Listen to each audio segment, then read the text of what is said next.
Good morning on this lovely morning in Welling. It's good to be able to talk to you again. Um, in the play by Alan Bennett, Audience, I don't know if you've seen it, it's a sort of two-hander. It's a sort of fictional account of the Queen's confidential audiences with her various prime ministers over the years, and it kind of, I think it goes chronologically, and just imagines what she would have said to each of them. It's got sort of Alan Bennett's very dry wit in it. But the best line, I think, by far, and sorry for those who are fans. I mean, actually, I'm quite a fan of John Major. I think he was quite a decent chap. Well, is quite a decent chap. But there's a great line in it when he says to the Queen, you know, really, Your Majesty, all I've ever wanted to be was an ordinary man. Quick as a flash, the Queen replies, what makes you think that you've failed in this ambition? And it gets a laugh because of that word ordinary. Because, to be ordinary isn't good enough these days. You've got to be super or brilliant or extra or something else. And I just want to think about that word ordinary because, strange enough, one of the things about doing these little sort of addresses is that each week you think, right, where are we? What should we talk about? What should we talk about the church this year? What's going on in the world? Of course, up until now, and really from Advent, really from November, the church's year is quite sort of well defined. You can talk about Advent, then Christmas, then Candlemas, then you've got all of the sort of Lent things to go through, then you've got Easter, then you've got Ascension, then you've got Pentecost, then you've got Trinity. And then kind of suddenly the year stops. You have 6 months then till you go back to whatever it is, till you go back to November. And you're on to what in the church we call ordinary time. And we put out sort of green vestments because it's kind of an ordinary colour. Might be the odd Saint's Day, etc. But really it's the time of the year when also just you, in the readings, you tend to just go through books of the Bible. Now there are other things going on. There are sort of summer fairs and harvests and Michaelmas and those sorts of things.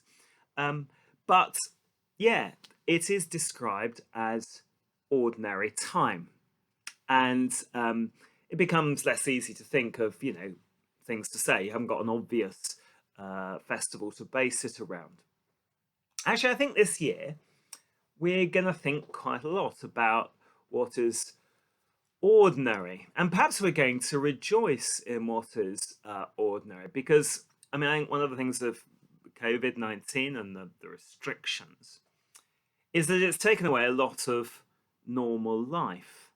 It's taken away a lot of normal, ordinary human interactions, lots of ordinary things that we did, go to work, meet family and friends, visit people who aren't very well in hospital, go for a coffee with someone, go out from here. Lots of those ordinary things we've not been able to do, let alone think about the sort of ordinary things that we've been able to do in church. Now, I guess this week marks a stage back to ordinary. Most people are now back in work in some form or another. Schools are beginning to open up. Shops are beginning to open up. Indeed, churches for private prayer are beginning to open up, and we'll see how that goes in the next few weeks. And then we'll think about the next stage, which will be about sort of gatherings, really. How can we gather to worship? How might the hospitality trade with its cafes and pub, etc., adapt to allow people to sort of gather, but to do so safely? But that's in the future. So, as I say, this week is the sort of first week of ordinary time in the church's year, and it's the first stage of going back to something like ordinary life. And of course, there's quite a lot of discussion about this. What will it be like? People now talk about the new normal. In other words, that there are some things from COVID-19 which will kind of change us permanently. For instance, more people might have flexibility for working from home at the moment. I think one of the things I'm trying not to do is sort of second guess where we'll be in 3 months or 6 months, because I think that depends on a number of factors. But I suppose, want to make sort of two slightly contrasting observations. I mean, first of all, I think actually we have an appreciation of the ordinary. Those things I say that we just took for granted, I think, most of us are really missing. It's horrible not to be able to see friends and family in the flesh. I mean, it's nice to do the virtual stuff, but yeah, it's not the same. It's not being able to gather for worship in church. It's not being able to go out for a coffee or a meal with somebody. Lots of ordinary things that I and all of us took for granted have gone. So I think there's going to be a renewed appreciation of those things. And so when people talk about the new normal, I think actually there is also quite a lot of wanting to get back to the old normal. There's lots of things that we did that were ordinary, that are normal, that actually we want back, because suddenly we've realized how much we miss them. So I think that's the first thing. But I do think that, and I wouldn't overdo this, there are some things where, perhaps we have shown new possibilities of things. And I think the point is to try and understand them as sort of opportunities, and not as something that you kind of have to do. I mean, it seems to me, if you take work, for instance, and online working from home, um, you know, there are undoubtedly benefits, and there are flexibility, and it's going to do good for the environment if we're not all jumping in our cars at 7:30 and speeding off to the office. I also think actually there's a lot that gets missed then, and we might think how to do it. I mean, I think there is something about a sort of office camaraderie, about going to a place of work, about working as a team, which actually can't be replicated in your slippers in front of your screen at home.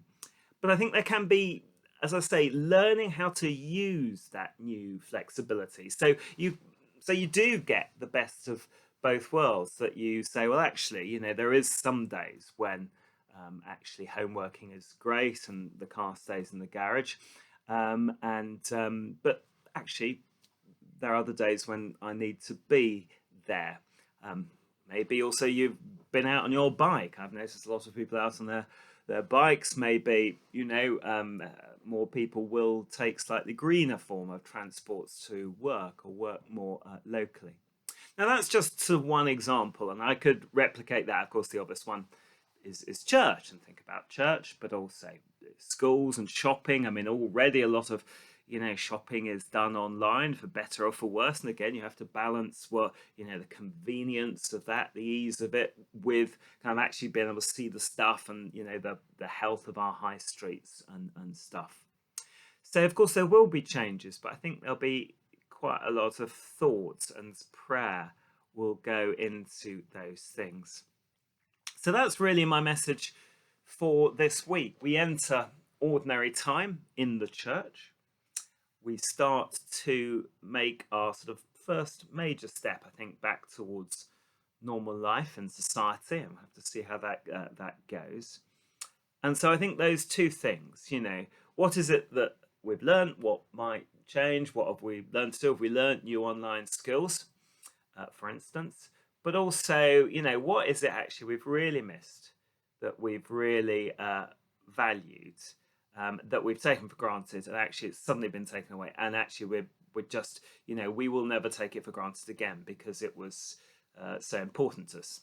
Might be seeing the grandchildren, for instance. I think at the moment, and it's still a few weeks ahead, the hair's reached crisis point. So I think, I will never take barbers again for granted. There we are. So that's my thought for today. What is ordinary life? What's good about it? What might change? And what can we rejoice in? And how can the church and its church's year, as it goes into ordinary time, help us think about the goodness of God in creation, in all the ordinary things around us? Thank you.